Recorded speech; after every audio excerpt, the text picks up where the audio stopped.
ভগীর কান্তার বড় দুস্তর পারাবার হে, জঙ্গিতে হবে রাত্রি নিশীথে যাত্রীরা হুঁশিয়ার।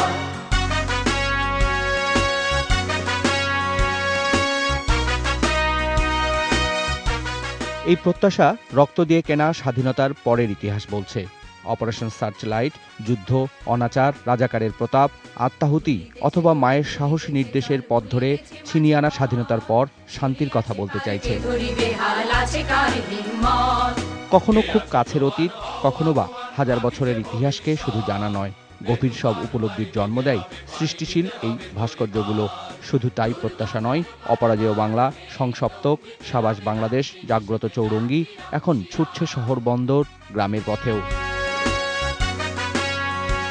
নানা ভঙ্গির নানা ভাস্কর্য মাথা উঁচু করে বয়ে চলছে স্বাধীনতা সংগ্রামের গৌরব গাথা। পরে যারা মুক্তিযুদ্ধ দেখেনি, ওই স্কাল্পচার দেখে উদ্দীপ্ত হয়, তখন জানতে চাইবে যে মুক্তিযুদ্ধ সম্পর্কে।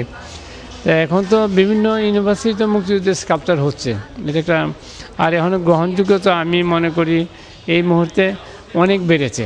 বইতে হয়তো অনেক সময় অনেকে পড়ে না, কিন্তু রাস্তার মোড়ে যখন ভাস্কর্য থাকে সে মুক্তিযুদ্ধের কথা মনে করিয়ে দেয়। চলাফেরার পথে আমরা মুক্তিযুদ্ধের স্মৃতিটা আমাদের সামনে ভেসে উঠছে। মানুষের দৈহিক আকৃতির এই শিল্প মাধ্যমের পাশাপাশি অসংখ্য মুরাল বা দেওয়াল চিত্রেও ৭১-এর দিনগুলোর কথা তুলে ধরেছেন এর নিপুণ কারিগররা। নিঃশব্দে নীরবে বছরের পর বছর শিক্ষার্থী সহ কোটি মানুষ খুঁজে পায় মুক্তিযুদ্ধে প্রেরণাদীপ্ত সেই দিনগুলোকে। রাজশাহী বিশ্ববিদ্যালয়ের অক্ষয় বটবৃক্ষ নামের মুরালের স্রষ্টা নিজের শিল্পকর্মের ব্যাখ্যা তুলে ধরলেন এভাবেই। মুক্তিযুদ্ধে শহীদদের স্মৃতিতে যেই বৃক্ষটি হয়েছে সেখানে দুহাত দিয়ে অঞ্জলি দিচ্ছে, এবং অঞ্জলির যে ফুলগুলো সেগুলি 7টা তারায় হয়ে গেছে, অর্থাৎ সপ্তর্ষি। এবং যে মুহূর্তে 7টি তারায় দিয়েছে তখন সূর্যটা কিন্তু আলোকিত হয়ে উঠেছে।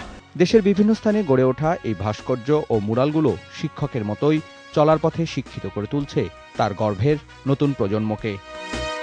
মুক্তিযুদ্ধের হাত ধরেই এদেশে ভাস্কর্য শিল্পের যাত্রা শুরু, আর দৃষ্টিনন্দন এমন সব ভাস্কর্যের মাঝেই যুগ যুগ ধরে নতুন প্রজন্ম খুঁজে পাবে মুক্তিযুদ্ধের গৌরবোজ্জ্বল দিনগুলির কথা, জানতে পারবে মুক্তিযোদ্ধাদের বীরত্বগাথা, সংগ্রামের ইতিহাসের কথা। সুশান্ত সিনহা, এটিএন নিউজ, ঢাকা।